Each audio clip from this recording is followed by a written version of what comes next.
রান্নাঘরের জন্য মিশো থেকে কয়েকটা জিনিস অর্ডার করেছিলাম। তো এই জিনিসগুলো আজকে হাতে পেয়েছি, রেকর্ড করে রাখছি ভিডিওটা। তবে ব্যবহার করে তারপরে কেমন লাগলো সেটা জানাবো। তো এটা একটা স্টিলের চপিং বোর্ড নিয়েছি, আমার ছোট সাইজের দরকার তাই ছোট সাইজের নিয়েছি, তবে বিভিন্ন সাইজ কিন্তু মিশোতে অ্যাভেলেবেল। তো প্লাস্টিকের চপিং বোর্ড অনেকদিন ব্যবহার করলাম, যেহেতু প্লাস্টিক শরীরের জন্য খুবই ক্ষতিকর।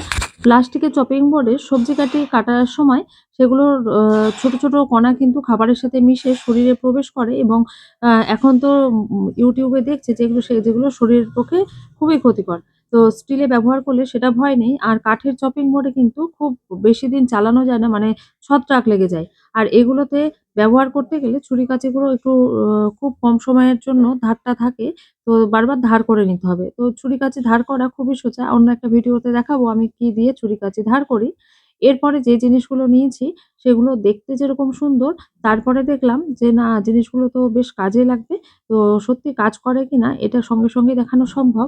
তাই ভিডিও রেকর্ড করার সাথে, সাথে আমি দেখিয়ে নিলাম যে এটা সত্যি ঠিকমতো কাজ করছে কিনা। এগুলো সিলিকন ম্যাট। এই টেবিল ম্যাট গুলোর উপরে অ্যা যদি গরম জিনিস রাখা যায় তাহলে হিটটা কিন্তু নিচে ট্রান্সফার হয় না।